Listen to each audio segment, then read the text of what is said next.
Hello everyone, this is Ami from Frame History. Today we'll talk about a highly professional camera, and that is Nikon D6. This is new flagship camera of Nikon company.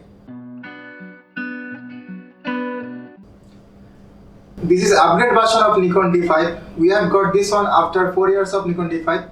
This is pretty long time, 4 years. But actually what we are getting from this one, we have to check this one, and this is pretty long time. So in this type technology has changed a lot, but what we are actually getting from this camera we will check very initial of the video. After the review of Nikon D6, end of the video we will compare head to head Nikon D6 versus D5, and finally we will compare Canon 1DX3 versus Nikon D5, because Canon 1DX3 is the ultimate competitor of Nikon D6.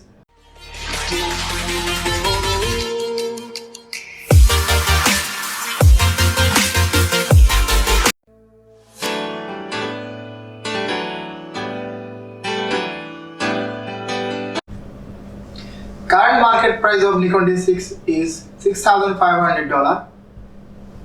This camera has 20.8 megapixel as like previous one, but we expected megapixel will be higher in this camera because sometimes megapixel is very crucial for some of us, because sometimes we have to shoot for billboard, or you have to resize it, or you have to recompose it, because after the production megapixel is crucial sometimes for us. This camera has 14 FPS as like previous version. FPS basically used for fast shooting, especially sports and wildlife photography, but 14 FPS is pretty high amount, so we don't have any problem in this area.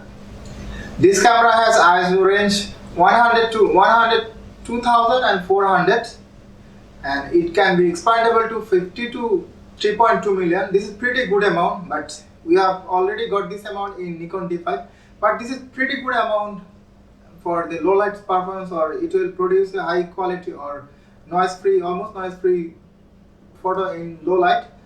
But if we compare with other camera, this is almost the highest amount we will got this kind of, or this amount of ISO in any DSLR camera. This camera got some cool feature like other updated camera. This camera got Wi-Fi, Bluetooth and GPS, and this is very fast and accurate, so it will help us a lot to transfer or connect with other device. And another cool feature of this camera is autofocus system. This is pretty good or pretty much accurate. This camera got 105 cross type focus system, and all of these are so fast and accurate, but previously it was 153, but cross type was only 99. But compared to last one, this camera got a better focus system and it was fast and accurate. This camera got 17 pattern of focus system, and for any kind of situation you will got a focus system to, or you will apply this focus system and you will got the best result. So it will enhance our performance whenever we go for photography or videography, because this is pretty accurate and fast. Now we will talk about battery life. This camera got 3580 shot with single full charge battery, but still this is 200 shot less than our previous version. But 3580 shot is pretty good amount for a day long shooting. This camera got F mount for lens, and they have wide collection of lens. They are range from 8mm to 800mm. This camera got 2 memory card slot, and this is compatible with CF Express and XQD. And this is one of my favorite choice to have 2 memory card slot with camera, because whenever I go for a buy new camera, I always try to get a camera with 2 memory card slot. This camera got same back display or monitor as like their previous version, and this is touch screen. This camera has pretty good option for photography, but I am really disappointed for videography option, because this camera got same FPS as like their previous version. This camera support 4K, but it is maximum 30 FPS, and for 1080 it is maximum 60. We are expecting something better than this one, but still this is usable. And finally we thought we will have a body from Nikon, because this camera they have produced after 4 years. We thought it will have an image stabilizer, which will be very useful for videography, but this camera doesn't have any sort of image stabilizer for videographer or photographer. You have to use the lens image stabilizer for the videography or photography. Now we will check head-to-head comparison. At first Nikon D5 versus Nikon D6, and finally Canon 1DX3 versus Nikon D6.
Please feedback us which option you like from this camera and which option you didn't like, or what you are expecting from this camera, because we have got this camera after 4 years. Thank you for watching. See you next tutorial.